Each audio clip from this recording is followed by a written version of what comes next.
All righty. We'll welcome ourselves back. We're making perfect pace, and I think we're able to finish this with a few minutes to spare for some general discussion. So, good job, Doug. Good pace. The Trump administration filed a brief in which it urged the justices to uphold the three-judge district court's decision. U.S. Solicitor General Dijon Sauer. Let's talk about him real quick. The Solicitor General is the DOJ's or the president's number one lawyer to argue in front of the Supreme Court. Sauer has got an amazing track record so far. I think it's probably the best win-loss record I've ever seen from a Solicitor General. Would you not agree? Yeah. Yeah, he's done well. Of course, a lot of that has to do with the fact that a lot of these lower court injunctions were ridiculous in the first place, so he had a pretty easy job. But that being said, good job, Mr. Sauer. He told the justices that Congress enacted the Voter Rights Act pursuant to its power to enforce the 15th Amendment, which bans only intentional, keyword there's intentional, racial discrimination in voting. Interpreting Section 2 of the VRA to mandate race-based redistricting, Sauer contended, is not required by the text of the provision, and it would decouple the statute from its function of smoking out voting practices and procedures that are likely intentionally discriminatory and would instead intentionally effectively compel racial gerrymanders. And that actually goes with what I was saying earlier about Article 1, Section 4. The goal of the law is not supposed to create these provisions, but to look for when there's a bad law, say, okay, now that one's intentionally discriminatory, that one's intentionally whatever, and now Congress can take action through legislation to fix that. It is designed to root that out, not to create this broad law that controls everything.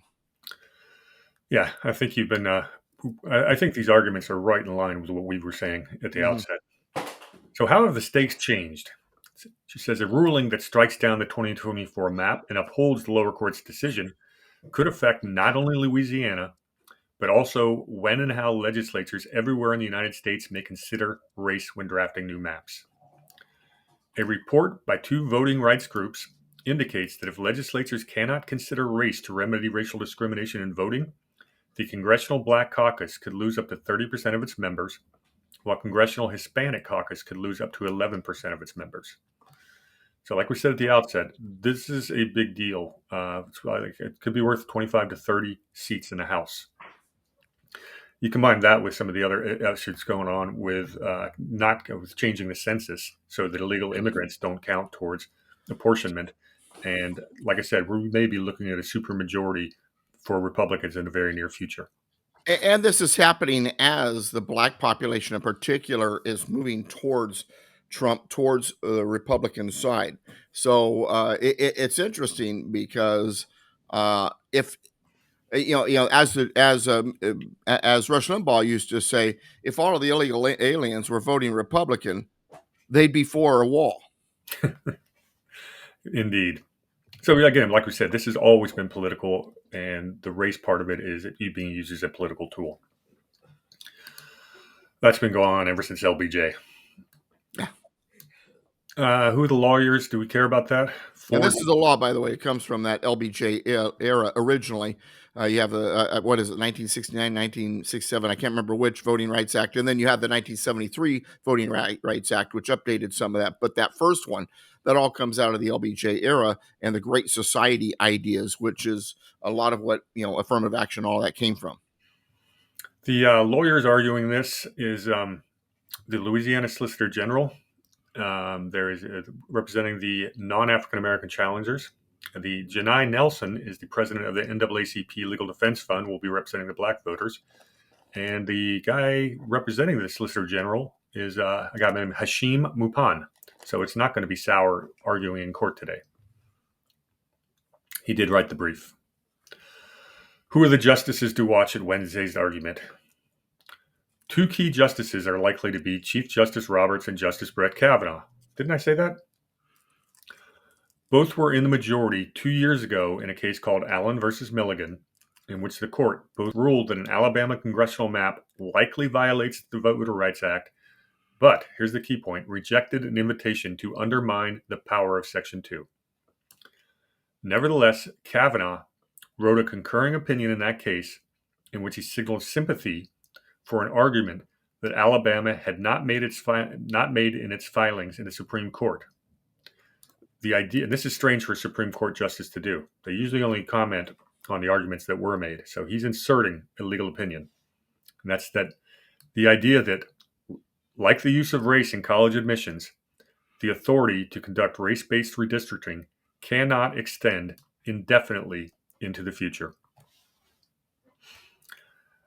Key point there from Kavanaugh, which means, okay, it may have been justified to, kind of amend past racial discrimination. Mm-hmm. That doesn't mean you get to do it forever. If we're going to become a colorblind society, there's got to be a time limit. I was thinking a third justice might also be someone to watch, Amy Coney Barrett. She's got some interesting ideas on what the Constitution says. While she claims to be an originalist, I think she's more of a textualist and sometimes a broad interpretation advocate. So she's going to be fascinating to watch as well. Yeah, like I said, that's what I'll be doing the rest of the afternoon is listening to this. So, and I'll take notes. Of course you will. Or get a transcript. And I have a feeling you and I will be doing videos or be right back here on ZakiRadio.com to talk about it again. Yep. So when will the court decide the case? Well, I mentioned that earlier. There's no way to know when the justices will issue their decision in the case. However, with the state's primary election scheduled for April 18th, 2026, Louisiana's Secretary of State, Nancy Landry, has asked the court to rule quickly, ideally in December or early January. Well, the fact that it's one of the upfront things that they're looking at, that tells us that we may see that ruling that quick. But we'll see. It depends. It really depends. You'll see sometimes these cases jockey for position based on the availability of information and so forth. Yeah, and it'll be interesting. And you're going to, oh, by the way, watching the hearings this morning, the first 20 or 30 minutes of the recording, then basically you could hear all the people protesting outside. And it's usual suspects. We, the people united will never be divided. Well, what about the other people that may be discriminated the other side? But that's just the typical stuff. But there is going to be an awful lot of protesting. Just like we saw with the Roe versus Wade, this is going to be one of the key seminal decisions of the year. And let's just hope it stays peaceful. We don't need any justices being threatened. Well, and the question is, are these protests, are they grassroots, or are they something that's organized and funded and has a political machine behind it somewhere? I ask that, but the latter is where I lean, in my opinion. Well, it's interesting when you watch the Supreme Court live on YouTube. They don't actually give you the camera view; it's all recordings, and so I couldn't tell if they were pre-made signs, as we've seen so often elsewhere. But Right. That's the usual suspects. Yeah. We got a few more minutes. Any other topics we want to jump into? Any other topics we want to jump into? How about this? Franklin and Marshall College to ditch their Ben Franklin mascot for a gender-neutral mascot. Who came up with that idea? One can only guess. And here's the reason why I bring this up. This whole gender neutrality, this whole idea of men can be girls and girls can be boys and so on and so forth. This is a push to, make us no different from each other. Well, let's go down to the basic idea of what it is. I remember reading in the Black Book of Communism a situation in Cambodia that I think explains what it's all about best. A man's son had passed away, and the father was crying about it, and the communist guard says, "You cannot cry. You're an oxen in the field. Crying makes you look too much human. You serve the state first." In other words, the idea of making us all the same, this is the idea that we're just cogs in a machine. We're not supposed to think outside of being cogs in the machine. But don't worry, the controllers of the machine will make sure you are safe and equal in misery. And that's what people are falling for. So all of this gender confusion, this gender that, it is a cultural Marxist push to make you nothing more than a cog in the machine for the system. But don't worry, Well, I've got some good You'll news. you'll own nothing and be happy. I've got some good news for you on that score. Okay. I just saw a polar study that came out. It was just earlier this week, that showed the graphic of the amount of young people that are identified as transgender. I Peaked saw that. peaked in 2023, and now it's gone down. It's been cut in half over the last 2 years. It's a social construct, and now that side is not the dominant force, you're going to see it reduce greatly. Absolutely. Well, I'm going to plug our shows on the Re-Federalist Report. Okay. I am Brady, aka the War Hamster, and my Rumble channel is War Space Hamster. Doug and I have got an ongoing series known as Re-Federalist Report, where we just talk about constitutional issues, original intent. What we're doing right now is going through James Madison's notes from the Philadelphia Convention of 1787. And the reason we're doing that is if you want to talk about the original intent of the Constitution, you probably ought to go listen to the words of the people who wrote the darn thing. We're on about week 15 of that, and it's going to be another 30 or 40 weeks to go. But if you ever really want to learn the Constitution, that's a great place to start.